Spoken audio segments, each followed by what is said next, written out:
네, 오늘 본문 말씀을 가지고 맥주절의 영적 의미라는 제목으로 함께 말씀을 나누겠습니다. 이스라엘 백성들이요, 꼭 지켜야 될 3대 절기가 있습니다. 세 가지 절기가 있는데 하나는 유월절, 그다음에 또 하나는 맥주절, 그리고 초막절이 있습니다. 출애굽기 23장 14절로부터 17절에 하나님께서 이스라엘 백성들에게 명령하신 것을 이제 제가 현대인의 성경으로 한번 읽어보겠습니다. 너희는 매년 새 명절을 지키라. 내가 너희에게 명령한 대로 너희가 이집트에서 나온 1월의 정한 때에 무교절을 지켜라. 너희는 7일 동안에 이 명절 기간에 누룩 넣지 않는 빵을 먹어야 하며 나에게 경배하러 올 때에는 빈손으로 오는 자가 없어야 한다. 너희는 밭에 씨를 뿌려 수확한 곡식의 첫 열매로 맥추절을 지켜라. 너희는 농산물을 거둬들여 저장하는 연말에 수장절을 지켜라. 매년 이 새 명절에 너희 모든 남자들은 너희 하나님 나 여호와에게 경배하러 와야 한다. 아멘. 네, 이 3대 절기에는요, 이스라엘 백성들은 어디에 있든 무엇을 하든 반드시 하나님 앞에 나와야 합니다. 남녀노소 모두가 다 예루살렘 성전으로 집결해서 하나님께 예배드리고 축제를 열었던 것이죠. 이 절기라는 단어는요, 두 가지 뜻이 담겨 있어요. 하나는 기념하다 또는 기억하다라는 뜻이 있고요. 두 번째로는 축제를 열다라는 뜻이 있습니다. 이 두 가지 뜻을 가만히 살펴보면 하나님께서 왜 절기로 지정하셨는지 그 이유를 찾아볼 수가 있죠. 그러니까 절기는요, 하나님의 은혜를 기억하면서 축제를 열어 하나님 앞에서 모든 사람들이 함께 어울려 즐거워하고 기뻐하는 날입니다. 그리고 이 절기로 모였을 때 이스라엘 백성들이 꼭 지켜야 될 세 가지 규칙이 있어요. 첫 번째로는 예물을 가지고 나와야 합니다. 자, 오늘 본문 10절을 한번 볼게요. 우리 한 목소리로 자막을 보면서 함께 읽겠습니다. 시작. 내 하나님 여호와 앞에 77절을 지키되 내 하나님 여호와께서 내게 복을 주신 대로 내 힘을 헤아려 자원하는 예물을 드리고. 아멘. 여기서 77절이 바로 맥추절을 이야기하는 겁니다. 맥추절의 또 다른 이름이 77절이에요.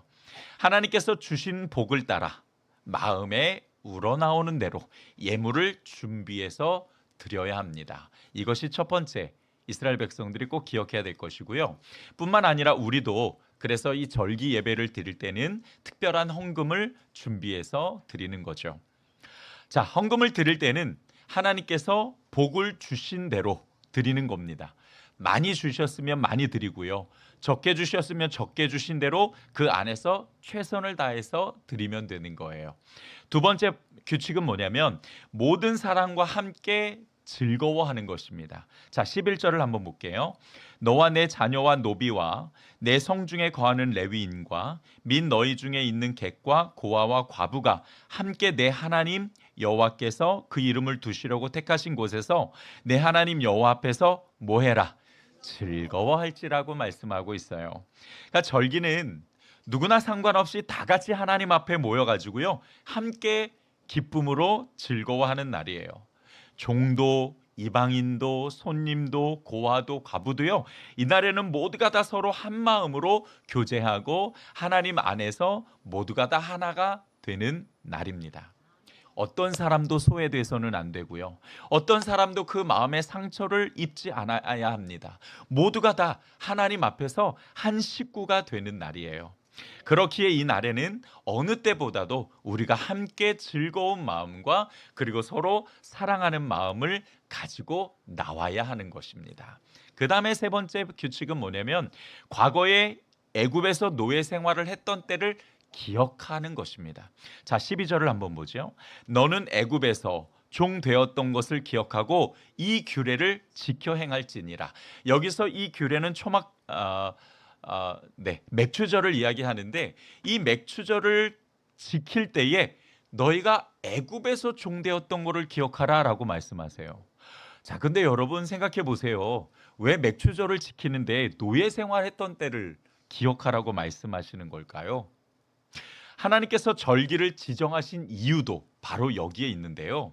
이스라엘이 애굽에서 노예로 살았던 때는 어땠습니까? 그때는 자유도 없었고요. 늘 그 노역이 너무 괴로워서 늘 고통과 신음으로 살았습니다. 근데 이제 하나님께서 은혜를 주셔서 이스라엘 백성이 자유를 얻고 먹을 것도 수확할 수 있는 은혜를 주셨잖아요. 그러니까 그 과거의 때를 기억하면서 현재 나의 삶이 얼마나 감사한지를 하나님 앞에 올려드리라는 메시지가 담겨 있는 거예요.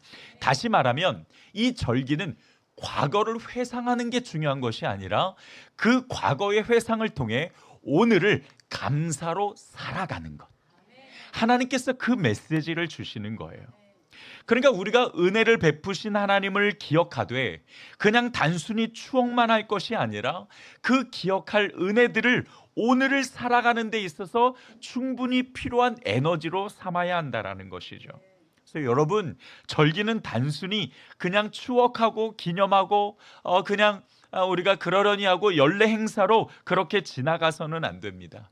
하나님께서 이 절기를 통해서 우리에게 주신 영적인 의미, 그 메시지를 가지고 오늘을 살아가면서 오늘을 역사하는 오늘을 살아가는 우리의 삶에 역사하시는 하나님. 말이 왜 이렇게 어려워요? 오늘을 살아가는 우리 가운데 역사하시는 하나님을 만나는 것.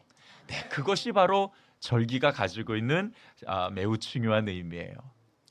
여러분, 우리는 과거의 하나님에 머물러 있어서는 안 됩니다. 과거의 내 인생에 이런 하나님을 만나서 이런 고백도 너무 중요하겠지만 거기에 우리의 신앙과 믿음이 항상 머물러 있으면 안 되죠. 오늘을 살아가는 우리 성도들에게 오늘 우리에게 임하시고 역사하시는 그 하나님을 만나야 될 줄 믿습니다. 그러니까 이 절기가 가지고 있는 것도요, 과거의 하나님의 은혜를 그냥 추억하느로 끝나는 것이 아니라 그걸 통해 우리가 하나님께 더 가까이 가고 하나님을 잊지 마라. 오늘을 살아감에 있어서 여전히 살아계신 그 하나님, 우리 가운데 능력으로 역사하시는 그 하나님을 우리가 인정하고 감사하고 찬양하는 삶을 살라고 우리에게 주신 것이죠. 이렇게 절기는요, 세 가지 규칙을 꼭 지켜야만 했습니다. 자, 우리도 마찬가지예요. 여러분, 우리가 이렇게 오늘 맥추절 절기 예배를 드리는데 아이고 그냥 뭐 그러려니 하고 오늘 맥추절이네 그러니 이렇게 그냥 연례 행사로 지나가는 것이 아니라 오늘 이 세 가지 규칙처럼 감사한 마음을 담은 특별한 헌금을 준비하고 또 성도들과 이웃을 더 사랑하고 하나님 안에서 하나가 되며 더욱 우리가 하나님의 말씀에 순종하고 그 하나님을 잘 섬기겠다라는 신앙 고백을 우리 예배 가운데 담으시기를 주님의 이름으로 축복합니다. 자, 그렇다면 이 세 가지의 절기에는 과연 어떤 의미들이 들어있을까? 오늘은 특별히 맥추절이기 때문에 이 맥추절에 대한 영적 의미를 우리가 함께 더 진지하게 나누겠지만 이 세 가지의 절기도 또 중요해요. 그래서 이 세 가지의 절기에 어떤 의미가 있는지 간략하게 좀 먼저 살펴보겠는데, 첫 번째 유월절, 맥추절, 초막절 이렇게 있다라고 말씀을 드렸죠. 이 유월절은 하나님께서 이스라엘 백성들을 출애굽시킬 때 장자의 죽음으로부터 지켜주시고 안전하게 탈출할 수 있도록 은혜 주신 것을 기념하는 것이 유월절이에요. 그리고 이 세 가지 절기는요, 영원토록 지키라고 하나님께서 말씀하셨어요. 그러니까 이 세 가지 절기는 우리도 꼭 지켜야 되는 거예요. 자, 여러분 유월절 잘 지키고 계시죠? 6월절 절기가 있어요? 이렇게 생각하실지 모르겠는데 우리가 나중에 좀 더 자세하게 다루겠지만 이 6월절은 지금 우리가 뭘로 지키냐면 성령 강림절로 지켜요. 이 두 개가 어떻게 연결되는지 나중에 성령 강림절이 되면 여러분과 좀 더 깊이 나누도록 하겠습니다. 두 번째로는 이제 맥추절인데 첫 수확에 대한 은혜를 감사하고 기념하는 날이 맥추절이에요. 그리고 세 번째가 수장절이 있는데 수확한 것을 저장해서 한 해 동안 넉넉히 살아갈 수 있도록 해주신 그 하나님의 은혜를 감사하며 기념하는 것이 바로 수장절입니다. 그런데 지금 우리가 이 수장절을 지키나요? 네, 지키고 있어요. 뭘로? 추수감사절. 그렇지요. 그 추수감사절로 지키고 있습니다. 자, 이 세 가지 절기가 가지고 있는 공통점이 있어요. 유월절, 맥추절, 수장절 이 세 가지 절기가 가지고 있는 공통점이 있는데 그것이 바로 하나님의 은혜입니다. 하나님의 은혜가 아니고서는요, 이스라엘 백성들이 출애굽할 수도 없었고요. 그게 없었으면은 그들이 곡식을 거둘 수도 없었고 저장할 수도 없었어요. 그러니까 이 세 가지 절기가 공통적으로 가지고 있는 것은 뭐냐면 하나님의 은혜가 아니고서는 아무것도 아니다라는 것을 가르쳐 주시는 겁니다. 이 3대 절기의 메시지는 애굽의 노예로 살았던 때를 기억하고 회상하면서 하나님의 은혜를 잊지 말라는 거예요. 그러면서 하나님과 더 친밀해지고 하나님의 말씀을 더 잘 지켜 행하라는 메시지가 있는데요. 자, 오늘 본문 12절을 보세요. 너는 애굽에서 종 되었던 것을 기억하고 이 규례를 지켜 행할지라. 앞서 말씀드렸듯이 이 규례는 맥추절을 이야기하지만 맥추절만 이야기하는 것은 아니고요. 하나님의 말씀을 통틀어서 말씀해 주시는 겁니다. 애굽에서 노예로 있었던 때를 기억하면서 하나님의 말씀에 순종하며 하나님께 더 가까이 가고 친밀해지는 것이 절기를 지정하신 하나님의 의도입니다. 맥추절 절기가 7월에 있는 것은요, 이때가 이스라엘 백성들이 농산물을 처음 수확하는 기간이기 때문이에요. 맥추, 그러니까는 보리를 추수하는, 그러니까 보리를 처음 이제 수확하는 시간인데 사실 우리나라는 7월에 휴가를 가죠. 아무것도 안 합니다.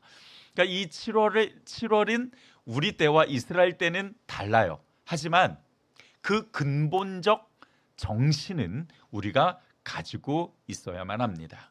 자, 오늘 맥추절이니까 이 맥추절이 가지고 있는 영적인 의미와 근본적 정신이 어떤 것인지, 또 우리가 이 절기를 통해서 기억해야 될 하나님의 은혜가 무엇인지 함께 나눠보도록 하겠습니다. 첫 번째로 맥추절은요, 복을 주신 하나님께 감사와 찬송을 드리는 거예요. 자, 우리 저 자막을 우리 함께 좀 읽어보겠습니다. 시작. 맥추절은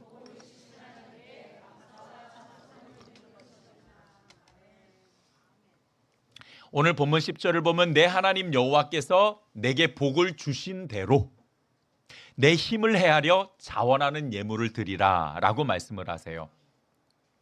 아까도 말씀을 드렸지만 절기에는 하나님께 빈손으로 나오면 안 돼요. 반드시 특별한 예물을 준비해서 드려야 되는데요. 그 특별한 예물을 준비해서 드려야 되는 이유는 뭐냐면 하나님께서 내게 은혜를 베푸셔서 내가 소득을 얻을 수 있게 되었기 때문입니다. 그러니까 우리가 하나님 앞에 특별한 예물을 준비해서 드리기 전에 우리가 먼저 해야 될 것은 하나님이 내게 주신 복이 무엇인지를 헤아려 보는 거예요. 복이 몇 개 있는지를 세보는 겁니다. 여러분, 하나님께서 내게 주신 복이 얼마나 될까요? 이 복이라는 말은 성경 원문에 하나님께서 나와 함께 하셔서 지금보다 더 잘 되는 것. 따라서 합시다. 하나님이 나와 함께 하셔서 지금보다 더 잘 되는 것. 목소리가 좀 적은 거 보니까 여러분 배가 고프신가 봐요. 조금만 참으세요. 조금만 참고 끝까지 여러분께서 잘 견디시면 우리에게는 밥을 먹는 복의 시간이 반드시 옵니다. 여러분, 현재 내가 받은 복이 무엇인지를 세어보기 위해서는요, 하나님께서 나와 함께 하셔서 지금보다 더 잘된 게 무엇인지를 먼저 점검해 봐야 되는데요. 그런데 우리가 여기에서 굉장히 주의해야 될 것이 있어요. 하나님이 함께 하셔서 지금보다 더 잘된다라 할 때 이 잘된다라는 것은 내가 원하는 것이 되었다라는 뜻이 아닙니다. 여기에는 지금보다 더 나아졌다라는 의미지만 이 나아졌다라는 것이 꼭 육적인 것만 해당된 것은 아니에요. 오히려 우리가 육적인 것이 좀 부족해져도 우리가 영적인 것이 나아졌으면 그게 복된 겁니다.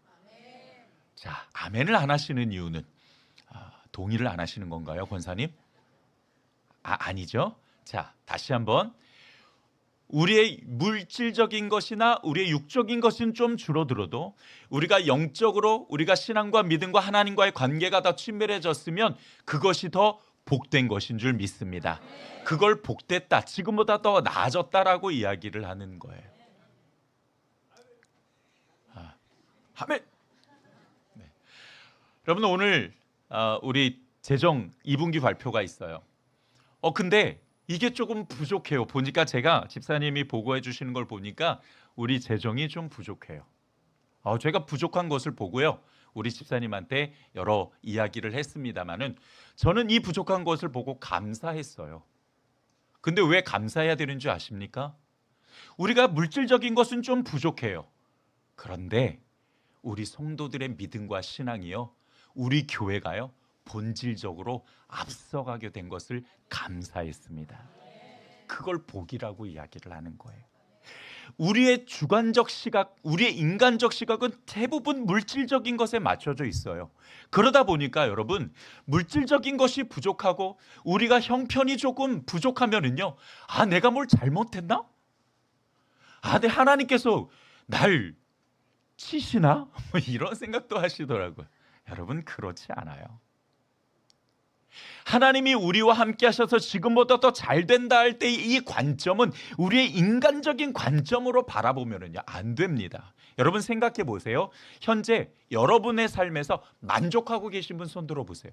내 삶이 너무 만족스러워서 나는 더 이상 하나님이 필요 없어 하시는 분. 서집사님, 그러십니까? 독일 다녀오셔서 너무 피곤하셔요. 네. 그렇지 않아요. 여러분, 우리가 육신적인 관점으로 우리의 삶을 보면은요, 만족할 게 하나도 없어요. 왜? 우리에게는 늘 비교 대상이 있거든요. 여러분, 저는요 1억 가지고 계신 여러분이 너무 부러워요. 웃으시는 분은 갖고 계신 거예요. 1억 갖고 계시는 부러운데요. 이 1억 갖고 계신 분이 10억 가지고 계신 분을 바라보면은요, 부러워요. 즉 만족감이 없어요. 왜 나는 1억밖에 없지? 쟤는 10억이나 갖고 있어서 돈 생각 안 하고 저렇게 막 펑펑 쓰는데 나는 왜 1억밖에 없어서 왜 이렇게 자꾸 돈 생각하고 아껴야 되지? 늘 불평불만이에요. 여러분, 우리가 그래요. 우리의 삶의 문제점을 찾아보세요. 다 문제점입니다. 비교하고 인간적 시각으로 바라보면 다 문제예요.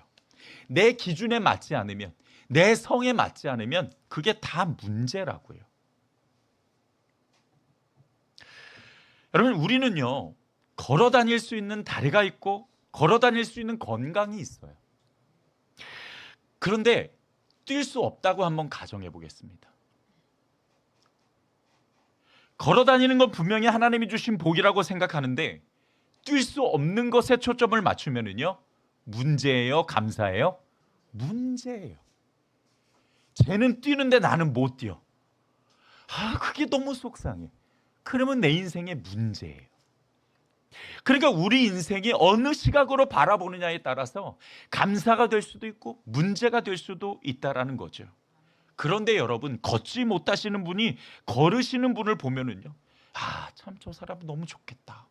저 사람 너무 복받았다. 이렇게 생각을 하지 않겠습니까? 뛰어다녀야 된다라는 나의 기준과 욕심을 삭제해버리면 내가 지금 얼마나 많은 복을 받고 누리며 살아가고 있는지를 알 수 있지만 나의 인간적이고 육신적 주관을 가지고 나의 인생을 바라보면 온통 다 문제, 감사할 게 하나도 없어요. 그런 기준으로 나의 주관적 기준을 제외하고 하나님의 관점으로 우리의 인생을 한번 바라봅시다. 자, 여러분, 먼저 여러분이 지금 하고 있는 게 있어요. 모든 분들이 다 한 명도 빠짐없이 지금 하고 있는 게 있는데 그게 뭐냐면 숨쉬기입니다. 이거 어떻게 하셨어요? 2부 예배 드리셨나? 숨쉬기예요. 근데 여러분이 들숨날숨을 하기 위해서 어떤 대가를 치르셨습니까? 돈을 치르셨어요? 아니면 명령하고 계십니까? 만약에 우리가 이 숨을 쉬기 위해서 내가 뭔가 노력해야 된다면 여러분, 지금도 우리는 아무것도 하지 못하고 계속 이러고 있어야 돼요. 근데 우리는 아무 인식도 없이 숨을 쉬는 게 아니라 숨이 쉬어지고 있어요. 여러분, 그 호흡 누가 주셨어요? 왜 대답이 작아요? 누가 주셨어요? 정 집사님, 대박 크게 하셔요. 누가 주셨어요? 하나님이 주셨어요.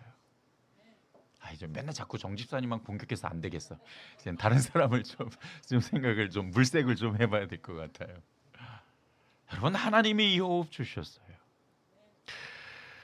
임의로 숨을 쉴 수 없는 사람들이 우리를 보면은요, 너무 부러워요. 어떤 사람은 숨을 쉬기 위해서 많은 돈을, 대가를 지불해야 돼요.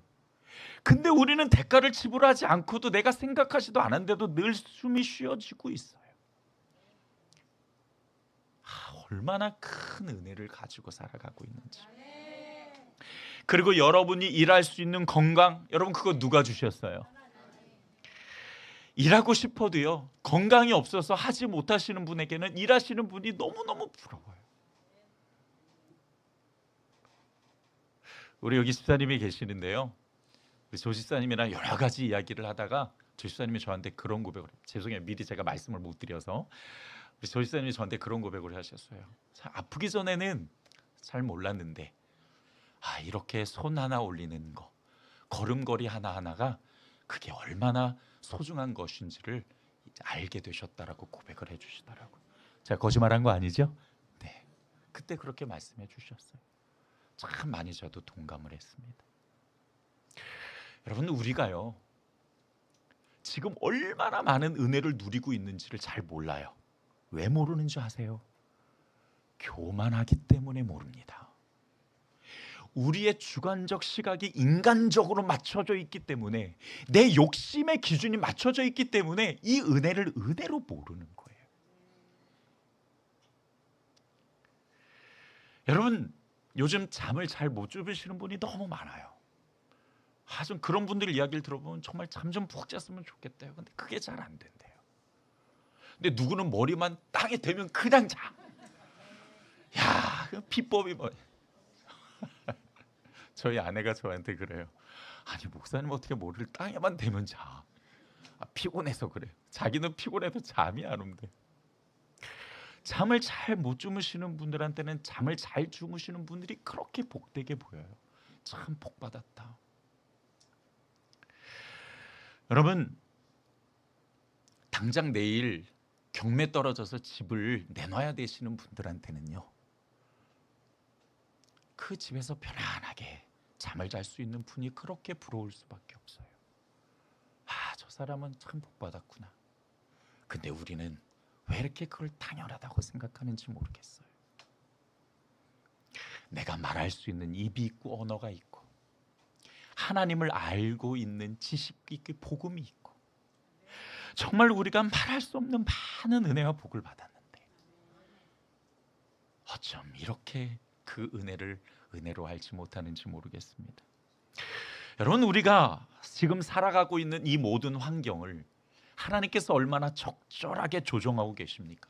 여러분이 햇빛을 얻기 위해서 대가를 지불하셨습니까? 공기를 얻기 위해서 노력을 하셨습니까? 여러분이 물을 얻기 위해서 어떤 희생을 하셨습니까? 물론 수도세는 내셨죠. 그러나 그 수도세는 물이 우리에게 있기 때문에 그것이 가능한 거예요. 여러분, 우리는 아무것도 지불한 적이 없어요. 아무것도 대가를 치른 적이 없는데 그것을 하나님께서 매일매일 적절한 양을 주세요. 참 이게 얼마나 큰 은혜인지 모릅니다. 끝까지 그렇게 아멘을 안 하시는데 제가 계속 지켜볼 거예요. 여러분, 내가 받은 복을 세어본다면 너무 많아요. 너무 많아서 모르는 거지. 하나씩 하나씩 세보면 그 복과 은혜가 하나님께서 내게 얼마나 그 사랑을 의지로 보여주시는가를 알게 된다니까요. 예전에 제가 한 성도님에게 그런 고백을 들은 적이 있어요. 자기가 언니가 하도 그냥 너무 생활이 어렵고 힘들고 막 불평불만이 나와서 이거를 어떻게 해야 되나 막 고민하다가 어느 날 목사님이 설교 가운데 좀 감사를 좀 해보라고, 좀 적어보라고 그렇게 이야기를 하시더래요. 그래서 이분이 그럼 하루에 50개만 좀 감사를 적어보자, 그렇게 작정을 하고 적어보는데요. 자, 여러분 보세요. 딱 5번째에서 막히더라는 거예요. 더 이상 뭘 감사해야 될지 모르겠네. 그리고 어떻게 하지, 어떻게 되지 막 이렇게 생각을 하다가 아무거나 적어보자. 그래서 아무거나 적었대요. 그래서 매일 그렇게 50개씩 채워 나가는데 어느 날 아무거나 적는 그것이 자기에게 너무 큰 은혜라는 것이 와닿더라는 거예요. 아, 아무거나 적고 있는데 그 아무거나가 내가 당연히 누려야 될 것이 아니었구나. 당연히 누리는 게 아니라 이게 지금 놀라운 기적이구나를 깨닫게 되더라는 거죠. 모든 것이 은혜, 은혜, 은혜, 한없는 은혜, 내 삶에 당연한 것 하나도 없었던 것을 모든 것이 은혜였어. 여러분, 우리가 당연하게 누리는 게 사실은 하나도 없어요. 근데 우리의 관점이 삐뚤어져 있어요. 내가 당연하게 누려야 될 것들, 내가 이거는 당연히 받아야 될 것이라고 생각하고 있던 나의 관점을 가지고 내 인생을 바라보니까 참 어렵고 힘들다는 거죠. 맥주절이 가지고 있는 가장 중요한 영적인 의미는요, 나의 인간적인 관점을 하나님의 관점으로 돌리는 것입니다. 이것이 맥주절이 가지고 있는 가장 중요한 영적인 의미예요. 여러분, 복을 공급하시는 분도 하나님이십니다. 이 세상을 창조하시고 지금도 모든 것을 적절하게 우리에게 주인으로 우리와 함께 하시는 하나님이신 줄 믿으시기 바랍니다. 이 맥주절은요, 바로 그런 하나님께 감사와 찬송을 올려드리는 거예요. 나의 기준을 가지고 내 삶을 바라보지 마시고요, 그냥 순수하게 내 삶을 바라보십시오. 그러면 내가 받은 은혜와 복이 얼마나 많은지를 우리가 세어볼 수 있는 것입니다. 하나님께서 절기 때 헌금을 가져오래요. 특별한 예물을 준비해서 가져와서 드리라고 말씀을 하시거든요. 여러분, 우리가 하나님께 헌금을 드리는 것은 바로 하나님께서 나에게 그 수많은 은혜와 복을 공급하셨다라는 것을 인정하는 신앙 고백인 것입니다. 여러분, 헌금이 그래요. 여러분, 내가 능력이 있어서 이만큼 벌어들였다고 생각하십니까? 정말 하나님께서 당장 그 직장 싹 뺏어가시면 어떻게 하실 건데요? 건강 싹 뺏어가시면 어떻게 하실 건데요? 내 힘으로 얻은 것이 아니에요. 헌금은 모든 것이 하나님이 공급하셨고 하나님이 환경과 여건과 은혜를 주셨기 때문에 할 수 있었습니다라는 겸손과 신앙의 고백인 줄 믿습니다. 얼마 전에 한 집사님과 이야기를 하는데 그분이 그렇게 말씀하시더라고요. 목사님, 어느 날 제가 문득 깨달아지는 게 있는데, 이 모든 게 다 하나님의 건데 만약에 하나님께서 10분의 9를 드리라 그랬으면 우리는 10분의 9를 드려야 되는 거잖아요. 그리고 10분의 1을 가지고 써야 되는데, 와, 이게 가능할까 그런 생각이 들더라. 그러면서 하나님, 10분의 9는 나를 위해서 10분의 1만 드리게 하신 걸 너무 감사합니다라고 고백하셨다 그러더라고요. 맞아요, 여러분. 모든 게 다 하나님의 것입니다. 하나님의 것인데 우리에게 주셨고 내가 너에게 준 것이니까 거기에서 네가 나를 인정할 수 있게끔 10분의 1을 나에게 드려. 11조는 헌금은 그런 의미를 가지고 있는 거예요. 11조 정신이 뭐냐면은 모든 것은 하나님께로부터 왔고 하나님이 공급하셨습니다를 인정하는 것이 11조 정신이고 헌금입니다. 헌금 못 하시는 분 계시죠? 11조 못 하시는 분 계시죠? 가만히 생각해 보세요. 정말 하나님께서 우리에게 10분의 9를 드리라 그랬으면 여러분, 우리는 어떻게 할 수가 없어요. 뿐만 아니라 그것 아니어도 하나님께서 나에게 모든 것을 공급하셨는데 그 공급하셨음을 우리가 감사하고 그런 하나님을 인정할 수 있는 하나님께서 우리에게 요구하시는 신앙 고백은 11조와 헌금인 것입니다. 여러분, 내가 받은 복을 세워보세요. 그게 당연하다고 생각하니까 헌금을 못하고 11조가 안 되는 거예요. 내가 관점을 바꿔서 하나님께로 돌리고 그 하나님의 관점으로 내 인생을 바라보고 나의 삶을 바라보면은요, 그것이 그렇게 감사할 수밖에 없어요. 나의 기준으로 좋고 안 좋고를 따지지 마시고요.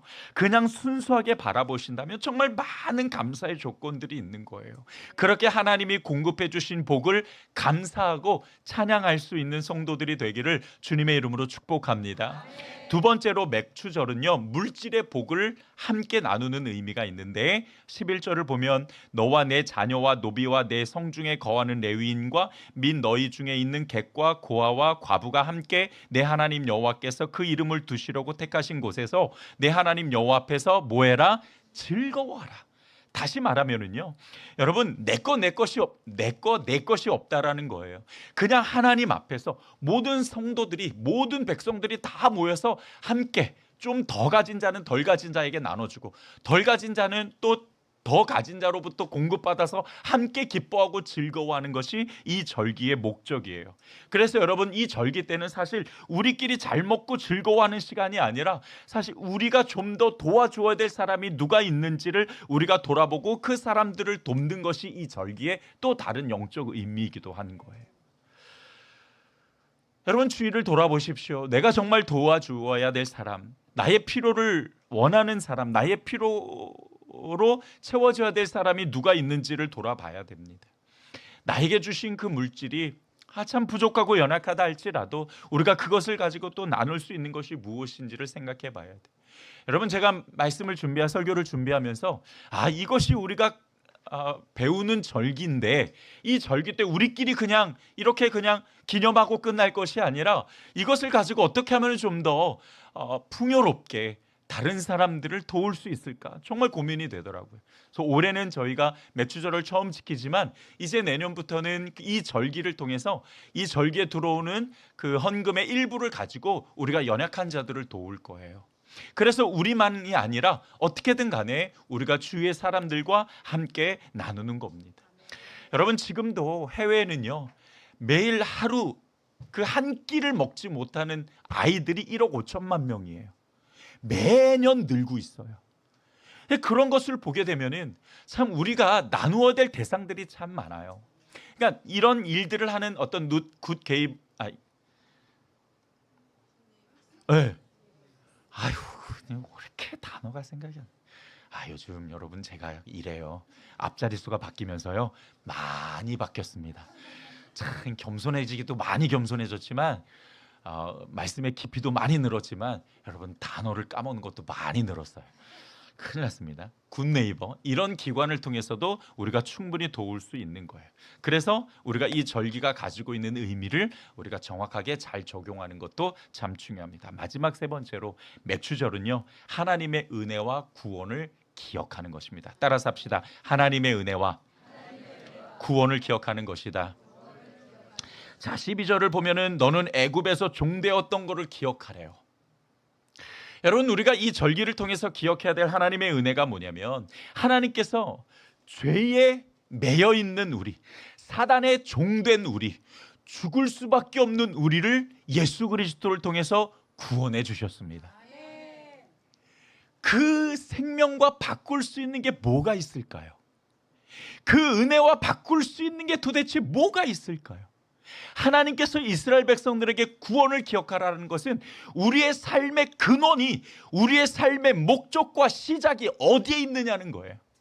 너희가 이렇게 첫 열매를 거둘 수 있는 것도 너희가 애굽에서 나왔기 때문 아니냐. 우리가 이렇게 예배하고 하나님의 은혜를 누리고 하나님의 복을 알고 우리가 감사하고 삶을 살아갈 수 있는 이유가 뭐냐? 하나님께서 우리를 구원해 주신 것인 줄 믿습니다. 거기에서부터 우리의 인생과 삶이 시작되어야 한다는 거예요.